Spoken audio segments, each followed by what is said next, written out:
Friends, I hope कि आप अच्छे होंगे। मैं विवेक यादव। जैसा कि आप पहले से अवगत हैं मेरे बारे में, मैं यूपी पीएससी में reservation and migration with transparency के लिए लड़ रहा हूं। और ये लड़ाई बहुत छोटी लड़ाई नहीं है, क्योंकि ये काफ़ी टाइम से चला आ रहा है। पिछले 2019 से, मतलब 7 सालों से ये चीज़ें चल रही हैं। इन्हीं सब चीज़ों को लेके आपको अवेयर भी किया जा रहा है, और जो लीगली लड़ाई है वो भी की जा रही है, और साथ ही साथ हम जहाँ जहाँ जा सकते हैं ज्ञापन भी दिया जा रहा है। तो कुछ चीज़ों को लेके मैं बताना चाहता हूँ कि कल कोर्ट में क्या हुआ। ज़्यादा टाइम लॉस ना करते हुए फिर हम इसके बारे में थोड़ी सी बात करेंगे। तो अभी हम वीडियो स्टार्ट करते हैं। चलिए, आप देख सकते हैं कि ये कोर्ट का डिसीज़न था। ये है हमारा कोर्ट का डिसीज़न कब का है, मेंशन कर देता हूँ मैं। ये है Vivek Yadav and 4 others R O के केस के लिए। ये आर ओ 2023 की सुनवाई थी। कब? 22 जनवरी 2026 को इसकी सुनवाई लगी हुई थी। और यहाँ पे मेंशन था कि ये गारंटेड फॉर 2 डेज, सिर्फ 2 दिन का समय दिया गया था रिजॉइंडर एफिडेविट के लिए। अब 22 तारीख को ये एज ए फ्रेश लिस्ट लगा हुआ था केस। लेकिन कुछ कारणों की वजह से उस दिन क्या हुआ कि 22 जनवरी को जब हम कोर्ट पहुँचते हैं, लखनऊ हाई कोर्ट पहुँचते हैं, तो वहाँ पे क्या है कि कोर्ट नंबर 7 मतलब वो एक सेकंड, मैं आपको सीधा स्लाइड ही ओपन करके दिखा देता हूँ तो ज़्यादा बेस्ट रहेगा। ये ऑर्डर कॉपी थी जनवरी 2026 की, आप देख सकते हैं। यहाँ पे आ गए हम, ठीक है, इसको मैं दिखा सकता हूँ। तो 22 जनवरी को जब हम कोर्ट पहुँचते हैं लखनऊ हाई कोर्ट में, और वहाँ पहुँचते हैं तो हम वहाँ पे देखते हैं कि ये नोटिस लगाया गया था। आप, ये ऑर्डर नंबर है, ये 22/1/2026 को high court Allahabad at Lucknow. तो यहाँ पे आप देख सकते हैं कि ऑनरेबल मिस्टर जस्टिस संगीत Chandra, honourable mister justice Manish Mathur and honourable mister justice Babita Rani will not hold court today. तो उस दिन क्या हुआ कि आप देख सकते हैं कि इनका कोर्ट होल्ड नहीं हुआ, मतलब कोर्ट उस दिन उनका बंद था। ठीक है। The division based bench president by over honourable justice Ranjan Rai in addition. तो जिनके जिनके कोर्ट बंद होते हैं उनको एक कोर्ट में ट्रांसफ़र कर दिया जाता है कि इनकी सुनवाई उस कोर्ट में होगी। तो हमारे केस में क्या हुआ था कि हमारा, आप देख सकते हैं कि हमारा जस्टिस मनीष माथुर के अंडर में सुनवाई होती है। तो यहाँ पे लिखा है mister justice Shri Prakash Singh, court number 18, in addition to his own determination will also take up the determination of court number 7 honourable mister justice Manish Mathur. तो हमारी केस की सुनवाई जो है कोर्ट नंबर, मैं इसको छोटा करता हूँ, इससे आप समझ पाएंगे। तो हमारी सुनवाई जो है कोर्ट नंबर 18 में हो गया, और कोर्ट नंबर 18 में हमारा केस ट्रांसफ़र कर दिया गया, क्योंकि 22 तारीख को आप देख सकते हैं कि 3 जजों की जो बेंच थी वो, मतलब 3 जज जो थे उनकी कोर्ट नहीं लगा, तो कोर्ट बंद था। तो उस दिन उन केस को दूसरे कोर्ट में ट्रांसफ़र कर दिया गया था। तो हमारे केस को भी कोर्ट नंबर 18 में जस्टिस श्री प्रकाश सिंह के केस में ट्रांसफ़र कर दिया गया था। तो हमारे लॉयर साहब ने क्या किया कि आप जानते हैं कि जिस नए कोर्ट में ट्रांसफ़र होगा तो वहाँ पे मैटर को फिर से सुना जाएगा, और उस मैटर को वो फिर से सुनेंगे, सारे रिकॉर्ड्स को फिर से चेक करेंगे। तो बहुत टाइम लगेगा उनको शायद समझने में, मैं मेंशन कर रहा हूँ शायद समझने में उनको ज़्यादा टाइम लगे, क्योंकि हमारे केस में जो हमारे अपोजिट लॉयर हैं, और हमारे जो लॉयर हैं के पाल जी, और साथ में हमारे जो जस्टिस हैं मनीष माथुर जी, तो लास्ट 3 मंथ से जस्टिस सेम है, अपोजिट लॉयर सेम है जो आयोग के हैं यूपीपीएससी के, और हमारे लॉयर सेम हैं। तो चाहे आर ओ की सुनवाई हो, चाहे यूपीपीसीएस 2025 की सुनवाई हो, और यूपीपीसीएस 2025 से 2 केस फाइल किए गए हैं, तो दोनों केस इन्हीं के अंडर में सुनवाई हो रही है, और इन्हीं के अंडर में आर्गूमेंट भी हो चुका है जस्टिस मनीष माथुर की, जो कि कोर्ट नंबर 7 है। तो आप एक चीज़ समझिए कि जब सारी चीज़ें इनके अंडर में हो रही हैं तो प्रोसेस इनको पता है, सारी चीज़ें इनको पता है, और सुनवा और क्या क्या इसमें आर्गूमेंट हुआ है, जस्टिस मनीष माथुर बाकायदा अच्छे से चीज़ों को जानते हैं। तो हमारे लॉयर ने क्या किया कि कोर्ट नंबर 18 में जो मेंशन किया गया था, तो उस दिन हमारे लॉयर जी वहाँ पहुँचते हैं। 1 मिनट मैं इसको मिटा दूँ फिर बताता हूँ, काफ़ी हो गया। तो कोर्ट नंबर 18 में हमारे लॉयर साहब पहुँचते हैं और वहाँ पर जाकर जो लिस्ट होती है कोड नंबर 18 से, वहाँ से लिस्टिंग हटवाते हैं और उस लिस्टिंग को जो है वो मतलब लिस्टिंग से वहाँ के हटा के मंडे को, मतलब ये मान सकते हैं मंडे है कि हाँ जो भी हो, 27 तारीख को ट्यूसडे है, सॉरी ट्यूसडे, तो 27 तारीख को ट्यूसडे को वहाँ पे लिस्टिंग लगवाते हैं कोर्ट नंबर 7 में, जो जस्टिस मनीष माथुर का बेंच है। क्योंकि अगर आप जस्टिस को चेंज कर देंगे तो फिर से एक नए तरीके से किसी जस्टिस को बताना थोड़ा सा कुछ डिले हो सकता था हमारे प्रोसेस में। और अभी क्या है कि हमारा सिर्फ रिजॉइंडर सबमिट होना था, और रिजॉइंडर सबमिट करने के बाद फाइनल डिसीज़न आना है। तो जब रिजॉइंडर सबमिट कर दिया जाएगा तो फाइनल डिसीज़न आएगा। तो हमारे लॉयर साहब रिजॉइंडर तैयार कर चुके हैं और वो अपने अकॉर्डिंग ही चीज़ें कैसे फाइल करनी क्या नहीं करनी वो अपने हिसाब से देखेंगे। तो उन्होंने इसी वजह से ये डिसीज़न लिया और कोर्ट नंबर 7 में दोबारा केस को लिस्ट करा दिया और 27 की डेट आ गई है, 27 जनवरी 2026। आप पूछेंगे 27 ही क्यों आया, 22 तारीख के बाद 27 क्यों आया, 23, 24, 25 क्यों नहीं आया और 26 क्यों नहीं आया? तो आपको बता दिया जाए कि 23, 24, 25 और 26 ये चारों दिन की छुट्टी है, क्योंकि 26 को 26 जनवरी है, 25 को संडे है, 24 को सैटरडे है और आज को पता है कि आज को बसंत पंचमी है।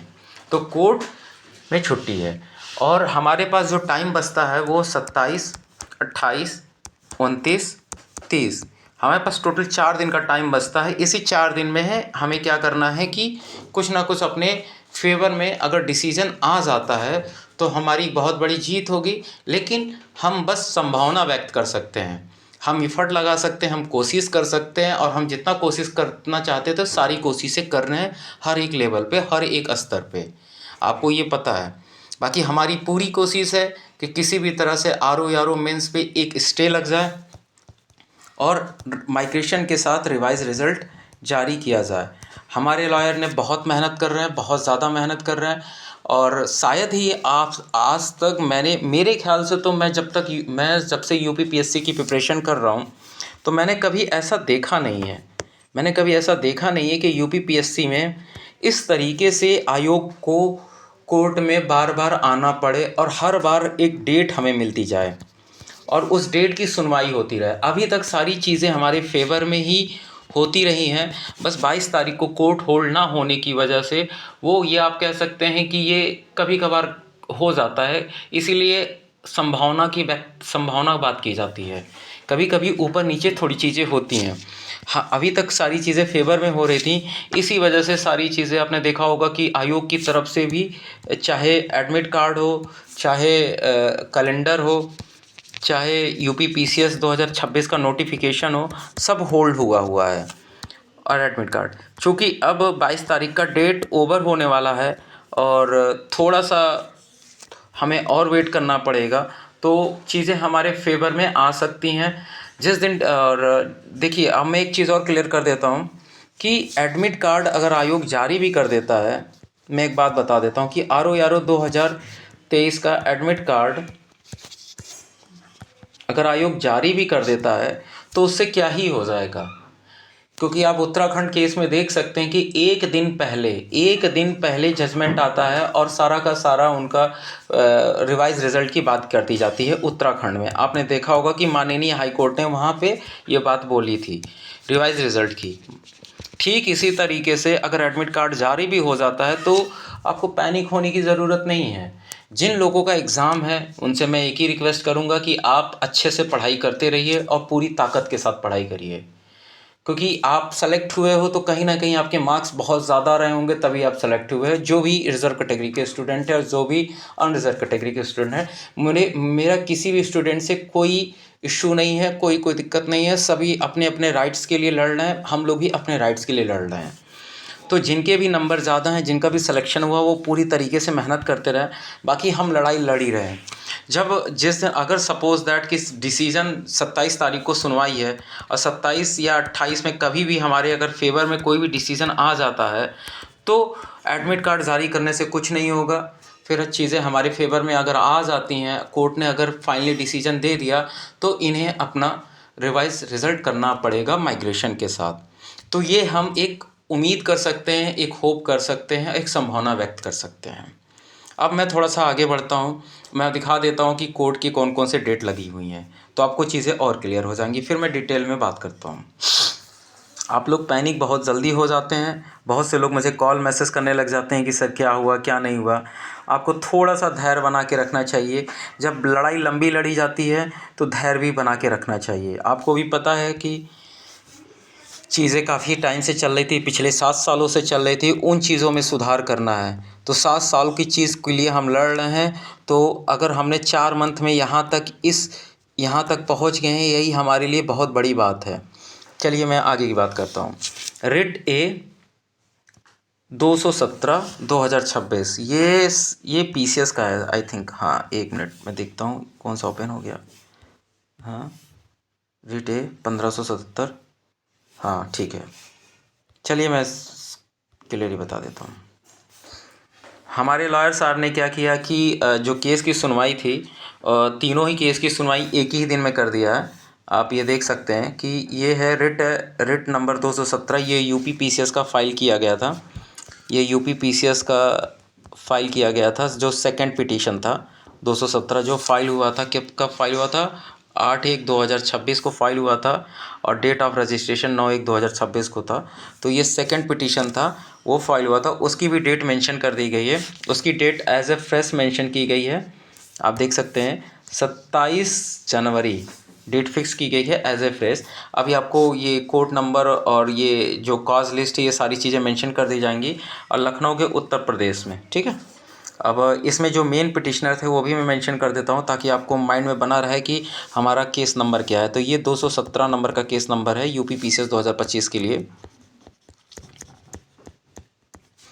अभिषेक कुमार यादव इसमें लीडिंग पिटिशन है, M14 एंड अदर्स है। बाकी आप रिस्पोंडेंट देख सकते हैं, पिटिशनर देख सकते हैं। रिस्पोंडेंट कौन है? State of UP through principal secretary personal Lucknow and 2 others, ठीक है। अब हम आ जाते हैं नेक्स्ट पे। यहाँ पे भी देख सकते हैं कि ये केस नंबर कितना है? 15,177। ये यूपी PCS का जो हमने पहला केस फाइल किया था 2025 का, वो है। इसका रजिस्ट्रेशन डेट देख सकते हैं 18/12/2025 को, और फिलिंग डेट भी 18/12/2025 को था। इसकी भी केस की सुनवाई कब है? इसकी भी केस की सुनवाई है 27 जनवरी को, डेट फिक्स कर दी गई है। इसकी पहली सुनवाई 19 दिसंबर को हो चुकी है, और आप यहाँ देख सकते हैं सिंगल बेंच में सुनवाई है, और उत्तर प्रदेश के लखनऊ में सुनवाई है। इसके मेन पिटिशनर कौन है? इसके मेन पिटिशनर है Manish Kumar and 3 others. Manish Kumar 3 others. तो ये आप चीज़ें देख सकते हैं। आगे बढ़ते हैं हम। ये PCS के लिए तो अच्छा खासा टाइम है, अभी तो PCS होने में ऑल 3 मंथ्स का टाइम है, तो PCS में अच्छा खासा टाइम है। मेन इशू RO का है, क्योंकि RO के स्टूडेंट सबसे ज़्यादा परेशान हैं, क्योंकि सबसे ज़्यादा अन्याय तो सभी के साथ हो रहा है, लेकिन जो सामने वैकेंसी होती है उस पर फोकस ज़्यादा होता है। तो RO का आप देख सकते हैं कि 15/11/2025 को केस फिल किया गया था, और डेट ऑफ रजिस्ट्रेशन 18/11/2025 है। आपको केस नंबर ज़रूर याद रखना चाहिए। 13,466 नंबर है, जो 2025 में फिल किया गया था। केस का स्टेटस देख सकते हैं 27 जनवरी को डेट फिक्स कर दी गई है, और एज ए फ्रेश मेंशन है। फ्रेश का मतलब सुनवाई इसकी जल्दी ही हो जाएगी, और उत्तर प्रदेश के लखनऊ डिस्ट्रिक्ट में है, मतलब बेंच है। और इसमें कौन मेन पिटिशनर है? इसमें मेन पिटिशनर विवेक यादव है एंड 4 अदर्स है। बाकी आप देख सकते हैं संदीप पटेल, विभव कृष्णा साहू, विनोद शंकर वर्मा और लोकेश प्रसाद, ठीक है। अब मैं आगे बढ़ता हूँ, ठीक है। मैं एक चीज़ और क्लियर कर देता हूँ यहाँ पे आपको, ताकि डाउट आपका क्लियर रहे। आप नोटिस कर सकते हैं कि 27 तारीख को ही, 27 जनवरी 2026 को आपकी यूपी PCS 2025 की फर्स्ट पिटीशन और सेकंड पिटीशन दोनों की सुनवाई है। ठीक उसी दिन RO 2023 की भी सुनवाई लगी हुई है। और ये ऐसा कह सकते हैं कि इसको क्लब कर दिया गया है। रीज़न ये है क्योंकि यूपीपीएससी की जितनी भी भर्ती हैं प्रेजेंट टाइम में जो भी हो रही हैं उसमें रिज़र्वेशन का वायलेशन बहुत अच्छे से किया गया है। रिज़र्वेशन में ही माइग्रेशन का पार्ट आता है तो हम रिज़र्वेशन बोलते हैं, तो रिज़र्वेशन का वायलेशन किया जा रहा है जिसकी वजह से सारी चीज़ें हो रही हैं। इनको क्लब कर दिया गया है और ग्राउंड भी एक ही है, तो इनको क्लब करके उसी दिन सुनवाई होगी और उसी दिन कुछ ना कुछ जिस दिन भी हमारी हियरिंग होगी, अब जस्टिस के ऊपर डिपेंड करता है कि जस्टिस जी अगर मौजूद होंगे तो कोर्ट की हियरिंग पक्की हो जाएगी। जिस दिन भी हियरिंग होगी कुछ ना कुछ हमारे फेवर में कोई ना कोई डिसीज़न ज़रूर आएगा। तो हमें एक होप बना के रहना चाहिए क्योंकि होप से ही जीत हासिल होती है। ठीक है। और एक चीज़ और, आप लोग बहुत जल्दी पैनिक कर जाते हो और आप समझते हैं कि जब हम केस करने गए थे, जब हमने लखनऊ हाई कोर्ट में केस किया था, एक मिनट, लखनऊ हाई कोर्ट में जब हम लोग केस कर रहे थे तो उस टाइम तो मेरे साथ कोई नहीं था। उस टाइम हम विवेक, विजय, विभव, वीरेंद्र पाल, बस इतने ही लोग थे, सिर्फ 4 लोग। हम 4 लोगों ने मिल के ये सब डिसाइड किया कि हम लोग केस करते हैं और इस केस को लड़ाई लड़ते हैं। उस टाइम तो बहुत से स्टूडेंट इस बारे में भी नहीं जानते थे कि ये माइग्रेशन क्या होता है, रिजर्वेशन क्या होता है, क्या ट्रांसपेरेंसी का मेन इश्यू है लोक सेवा आयोग में। तो हम चारों लोग मिलकर केस किया और केस करके अपनी इस प्रोसेस को आगे बढ़ाएं। अब मैं आपको कुछ सोशली बातें करना चाहता हूँ। अगर देखिए, अगर हमारा पर्पस सिर्फ केस करना होता तो हम चारों लोग मिल के 8-10 या 15-20 लोगों के नाम से केस फाइल करके, साइलेंटली केस फाइल करके हम लोग कुछ ना करते, बस हम लोग अपना बैठ के प्रिपरेशन करते, तैयारी करते। हम लोग भी अपनी किताबें बैठ के पढ़ते और अपनी तैयारी करते और जो हो रहा है उस प्रोसेस के थ्रू चलते रहते। लेकिन हम लोगों ने जिम्मा लिया, हम लोगों ने रिस्पॉन्सिबिलिटी उठाई और हमने चाहा कि जो चीज़ें चल रही हैं आयोग में उसको बदला जाए। इसलिए हम लोगों ने क्या किया, हम लोगों ने केस किया। हम लोगों ने RO 2023 पे भी केस किया, आप देख सकते हैं, और UPPCS 2025 के लिए भी केस किया। और ये सारी प्रोसेस चली रही हैं। साथ में हमने प्रोटेस्ट किया। प्रोटेस्ट हमने क्यों किया? प्रोटेस्ट हमने इसलिए किया आयोग के सामने ताकि बताया जा सके कि लोक सेवा आयोग क्या कर रहा है। लोगों को पता ही नहीं था कि माइग्रेशन क्या होता है। तो माइग्रेशन को लेके हमने जब प्रोटेस्ट किया तो नेशनल मीडिया पे कवर हुआ, तो लोग अवेयर हुए कि लोग समझे। और सबसे बड़ी बात है कि हम फैक्ट के साथ बात करते हैं, तो हमारे पास पिछले 7 सालों का रिकॉर्ड था, वो चीज़ें हम लेकर गए। मुद्दा विधानसभा विधान परिषद तक पहुंचा और अपने यूट्यूब चैनल के थ्रू मैंने सभी को अवेयर करने की बहुत कोशिश की है और उसके थ्रू लोग अवेयर भी हो रहे हैं और डे बाय डे लोग अवेयर हो रहे हैं, डे बाय डे लोग जुड़ते जा रहे हैं। अगर ये अवेयरनेस ना होती तो आज आयोग के ऊपर, आपको भी पता है कि आप अगर कोई भी आयोग के लोग हों या जो भी आयोग के मेंबर में नौकरी करते हैं या जो आयोग को लोग जानते हैं, आपको भी पता है कि यूपीपीएससी आयोग पे ऑलरेडी प्रेशर बना हुआ है। माननीय CM जी को हमने कई बार ज्ञापन दिया है। अभी मैं एक और ज्ञापन दिखाऊंगा जो रिसेंटली मैंने अपने पर्सनल लेवल पर भिजवाया है। तो माननीय CM जी को भी ज्ञापन दिया, विपक्ष में भी ज्ञापन दिया, हर एक प्रोसेस, हर एक काम किया गया। तो आज पूरे यूपी में इसके बारे में चर्चा होती है। सब लोग जानते हैं कि रिजर्वेशन का वायलेशन किया जा रहा है और यूपी के जितने भी रिज़र्व कैटेगरी स्टूडेंट हैं उनके साथ गलत काम किया जा रहा है क्योंकि उनको, वो डिज़र्विंग कैंडिडेट है और डिज़र्विंग कैंडिडेट को नौकरी नहीं दी जा रही है। तो हम लड़ाई लड़ रहे हैं पिछले 4 महीने से। मैं आपसे पर्सनली लेवल पे बात बोलूँ तो 4 महीने से मैंने बुक किताब खोल के पढ़ी नहीं है। इवन मेरी जो टीम है, पूरी की पूरी टीम, चाहे विजय हो, चाहे विभव हो, चाहे वीरेंद्र पाल हो, चाहे कोई भी, चाहे लोकेश प्रसाद, जितनी भी मेरी टीम में बहुत लोग हैं। ऐसा नहीं है कि मेरी एक सिंगल टीम है, एक सेंट्रलाइज्ड टीम है। मेरी टीम डिसेंट्रलाइज्ड है। सिविल सर्विसेज पढ़ने का फ़ायदा यही होता है। अगर आप अच्छे से तैयारी करते तो आपको पता है कि कोई की ग्रुप को कैसे रन कराना है, कोई टीम को कैसे लेके चलना है। तो डिसेंट्रलाइज टीम है और यहाँ पे सभी के सभी इतने मजबूती से लड़ रहे हैं, चाहे दिल्ली हो, चाहे आगरा हो, चाहे लखनऊ हो, चाहे कानपुर हो, चाहे इलाहाबाद हो, हर जगह पूरी ताकत से लोग लगे हैं और आपको हमारा काम दिख भी रहा होगा। और आप एक चीज़ और नोटिस कर रहे होंगे कि बहुत से यूट्यूब चैनल अभी भी सपोर्ट नहीं कर रहे हैं, नहीं बोल रहे हैं। तो उनको नहीं बोलने का उनका एक ही रीज़न है, कहीं ना कहीं वो सुप्रीम कोर्ट को भी नहीं मानते हैं, वो सुप्रीम कोर्ट के गाइडलाइन को भी नहीं मानते हैं। जो लोग इसको नहीं सपोर्ट कर रहे हैं, आप लोगों से रिक्वेस्ट करूंगा कि आप लोग उनका साथ ज़रूर छोड़ दीजिए, उनका साथ मत दीजिए। जो लोग खुल के नहीं आ रहे हैं उनका साथ मत दीजिए, मैं आप ओपनली बोलूँगा। क्योंकि अब इससे इससे बुरा क्या हो सकता है और इससे बड़ी लड़ाई क्या हो सकती है रिजर्वेशन को लेकर। अब मैं उन चैनलों का बार बार नाम लेके अपना अपना माइंड भी नहीं ख़राब करना चाहता हूँ, ना ही उन लोगों के नाम लेना चाहता हूँ। आप लोग उन सबको जानते हैं तो प्लीज़ आप लोग जो है, या तो अगर आप उनको जानते हैं तो आप उनसे बोलिए कि वीडियो बनाए, शेयर करें, लोगों को अवेयर करें। लोगों को अवेयर ना करने की वजह से ही ये सारी चीज़ें हुई हैं। अगर इन्होंने सभी को अवेयर किया होता तो ये 2019 में ये सारी चीज़ें बंद कर दी गई होती। आज हम लोग को झेलना ना पड़ता। हमारे सीनियर अगर थोड़ा सा भी कोशिश किए होते तो शायद कुछ बेटर होता। चलिए हम आगे बढ़ते हैं।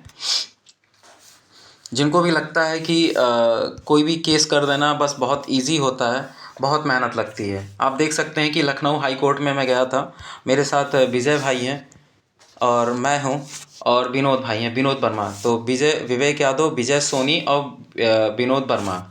तो हम लोग वहाँ कोर्ट पहुँचे और हम लोगों ने पूरे कोशिश की, कुछ ना कुछ आउटपुट निकले तो अपने लॉयर से हम लोगों ने मिलकर बात किया। आगे चलते हैं।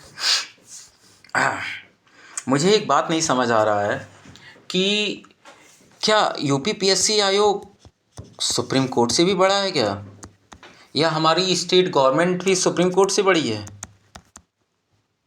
सुप्रीम कोर्ट ने जब क्लियरली बोल दिया है कि आर्टिकल जस्टिस दीपांकर दत्ता और एजे मसीह ने डायरेक्ट बोल दिया है कि आर्टिकल 14 और आर्टिकल 16 का वायलेशन है, क्योंकि which guarantee equality and equal opportunity in public employment की बात करती है। तो जब इन्होंने ये साफ साफ बोल दिया है सुप्रीम कोर्ट ने, उसके बावजूद भी ये लोग ध्यान नहीं दे रहे हैं। उसके बावजूद भी आयोग, वैसे तो मेरे हिसाब से सुप्रीम कोर्ट की अगर कोई गाइडलाइन आती है तो या कोई भी डिसीज़न आता है जो पूरे ऑल इंडिया लेवल पे अप्लीकेबल होता है, तो उसको तो इन्हें तुरंत अप्लाई कर देना चाहिए था। तुरंत इन्हें माइग्रेशन के साथ ही RO 2023 के रिज़ल्ट को जारी करना चाहिए था और यूपी PCS 2023 के रिज़ल्ट को भी, 2025 के भी रिज़ल्ट को जारी करना चाहिए और यूपी PCS 2024 के भी रिज़ल्ट को जारी करना चाहिए। बट ऐसा ये लोग नहीं कर रहे हैं। इसका कहीं ना कहीं ये है कि इनके माइंड में ये करप्शन की जो भावना है वो बनी हुई है। अगर करप्शन की भावना ना होती तो ये अब तक ये सारी चीज़ें सही कर दिए होते हैं। तो लेकिन हमें अब हम अच्छी बात ये है कि हम लीगली भी लड़ रहे हैं।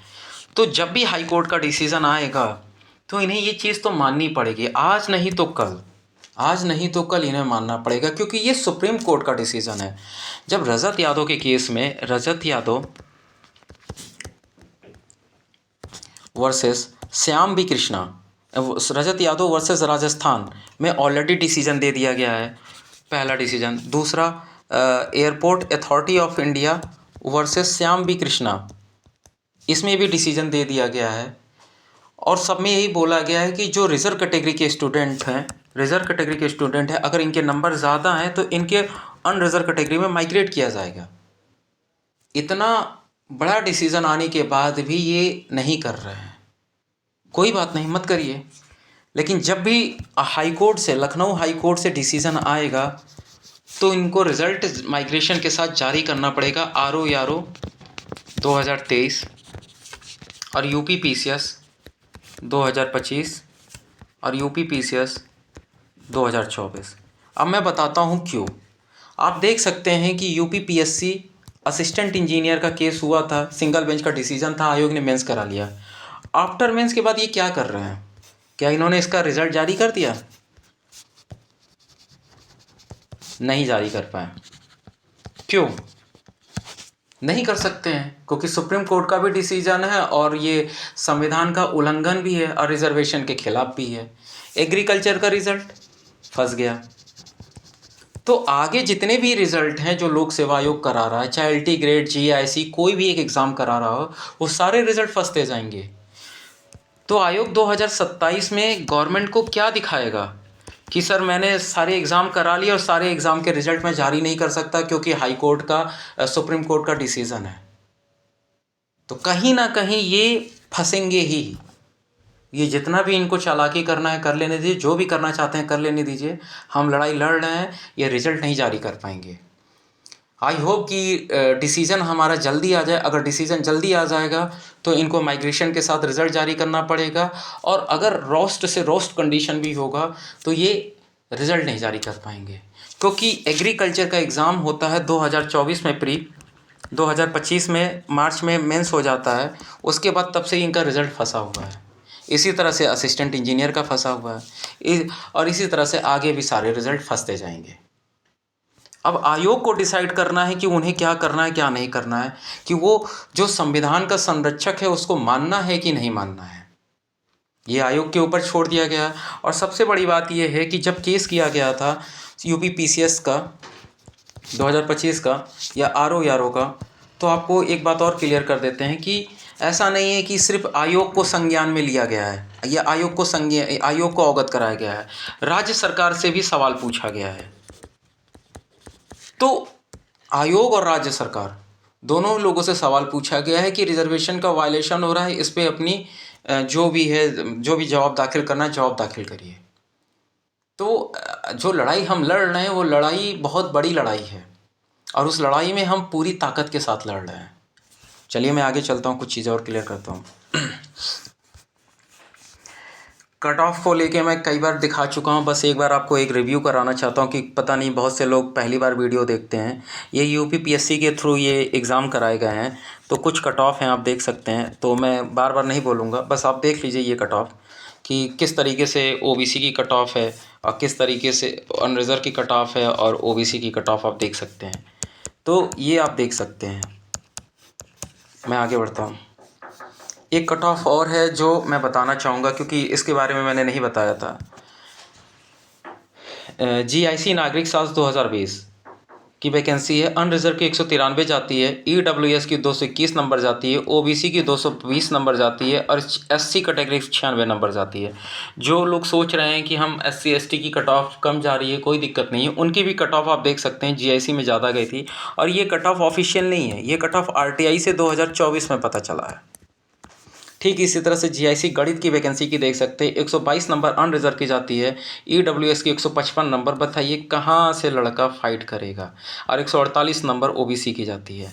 LT ग्रेड अंग्रेजी की देख सकते हैं, ये 2014 और 15 की वैकेंसी है, लेकिन इसका रिज़ल्ट कब आता है 2020 के आसपास।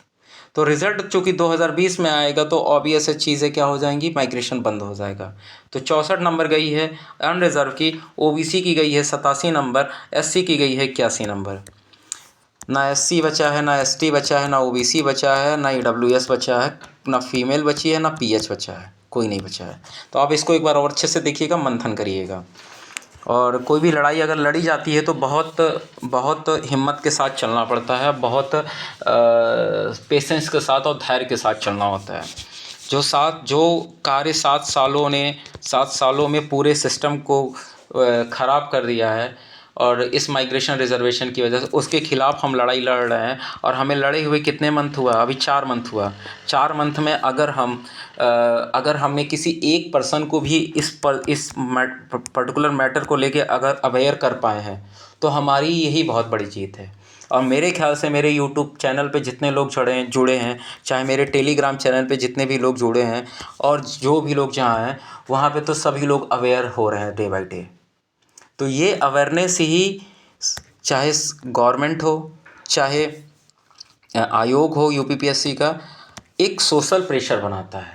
बाकी हाई कोर्ट से जो हम लड़ाई लड़ रहे हैं वो तो लीगल प्रोसेस है ही। ठीक है, चलिए आगे बढ़ता हूँ। देखिए टीम हमारी कैसे काम करती है। आपको लगता है कि एक ही फ्रंट पे हमारी टीम काम करती, नहीं। ये हमारी तरफ से प्रतिनिधिमंडल गए थे। ये प्रतिनिधिमंडल हमारी तरफ से माननीय MP संजय सिंह जी हैं, आप इनको जानते होंगे। और अभी क्या है, संसद का सत्र चालू होने वाला है, तो संसद के सत्र में भी इस मुद्दे को दोबारा उठाया जाएगा और जितनी मजबूती के साथ उठाया जा सकता है उतनी मजबूती के साथ उठाया जाएगा। माननीय संजय सिंह ने आश्वासन दिया है। एक ज्ञापन माननीय संजय सिंह के नाम से तैयार किया गया और एक ज्ञापन जो है माननीय आप पार्टी के अरविंद केजरीवाल जी के नाम से भी तैयार किया गया है और वो दोनों ही ज्ञापन सौंप दिया गया है। तो अब आपको एक बात तो क्लियरली समझ आ गया होगा, हम ना किसी पार्टी से जुड़े हैं और ना ही हम किसी पार्टी से जुड़ना चाहते हैं। हम स्टूडेंट हैं और स्टूडेंट की लड़ाई के लिए अगर हमें चाहे किसी के पास भी जाना हो तो हम जाएंगे। अगर मेरा कहीं से भी कोई काम बनता है, अगर रिजर्वेशन माइग्रेशन को अलाउ करने की कहीं से भी हमें कोई समर्थन मिलता है तो हम वहाँ ज़रूर जाएंगे। और माननीय संजय सिंह जी से मेरा रिक्वेस्ट है कि इस मुद्दे को ज़रूर उठाइएगा संसद में, ताकि पता चले कि यूपी में पिछले 7 सालों में क्या चल रहा है। और हमारी टीम को बहुत बहुत धन्यवाद कि वो पूरी ताकत के साथ काम कर रही है। मैं आगे बढ़ता हूँ। अब मैं कुछ और आपको दिखाना चाहता हूँ। ये देखिए, ये एक ज्ञापन हमने फिर से तैयार किया। सेवा में माननीय मुख्यमंत्री उत्तर प्रदेश लखनऊ, सुप्रीम कोर्ट की गाइडलाइन के अनुसार माइग्रेशन के नियम का पालन करते हुए संशोधित प्रणाली जारी के संबंध में विषय था। ये हमने माननीय CM जी को, ये 10/11 को आपको पता है कि वहाँ पे मेरा क्षेत्र में शायद 8 तारीख को दिया गया था। तो ये 10/11 को फिर एक ज्ञापन तैयार किया गया और इसमें सारी चीज़ों को मेंशन किया गया है और देखिए, ये प्रथम ज्ञापन मुख्यमंत्री जी को सुप्रीम कोर्ट की ऑर्डर कॉपी लोक सेवा। यहाँ पे हम लोगों के नाम हैं वीरेंद्र पाल, विवेक यादव, गोविंद, रोहित, विजय सोनी।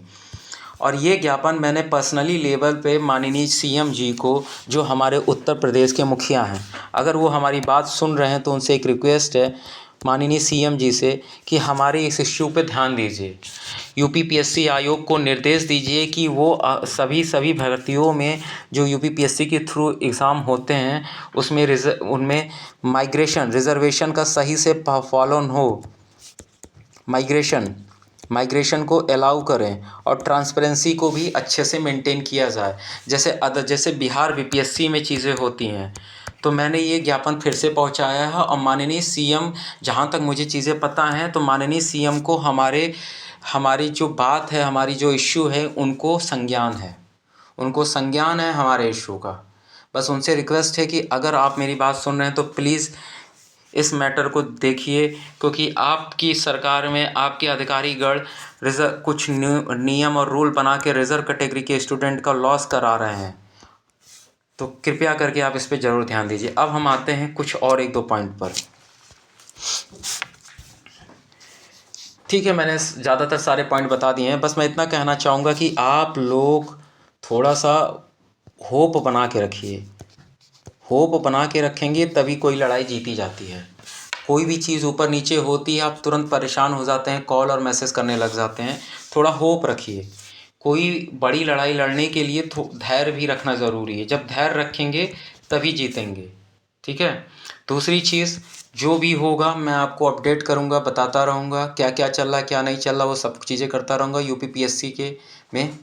और आप एक और काम करिए, चूँकि वीडियो बहुत लंबी हो रही है तो मैं वीडियो को अब एंड करता हूँ। आप UPPCS नगरी यूट्यूब चैनल को सब्सक्राइब एंड शेयर ज़रूर करें और ज़्यादा से ज़्यादा इसे शेयर करें और सब्सक्राइब करें, क्योंकि ये जितना ज़्यादा लोगों तक पहुँचेगा उतने ज़्यादा लोग अवेयर होंगे और एक हम लड़ाई में लोगों का भागीदार बना सकेंगे। और ऐसा नहीं है कि ये चैनल सिर्फ इसी लड़ाई के पर्पज़ से बनी है। आप देख सकते हैं इस चैनल में मैंने पढ़ाया भी है। तो अभी लड़ाई चूँकि एकदम क्रिटिकल पॉइंट पे खड़ी है, तो अभी पढ़ाई लिखाई का चीज़ें नहीं हो पा रही हैं, लेकिन जैसे ही चीज़ें अच्छी होंगी तो पढ़ाई लिखाई की भी चीज़ें चालू की जाएंगी। तो आप लोग अपना सपोर्ट बनाए रखें और हमारे टेलीग्राम का लिंक ग्रुप में इस वीडियो के नीचे डिस्क्रिप्शन में मेंशन कर दिया जाएगा और कमेंट बॉक्स में पिन कर दिया जाएगा। आप लोग अपना सपोर्ट बनाए रखें और आप लोगों से यही निवेदन है कि ज़्यादा से ज़्यादा लोगों को अवेयर करें। धन्यवाद।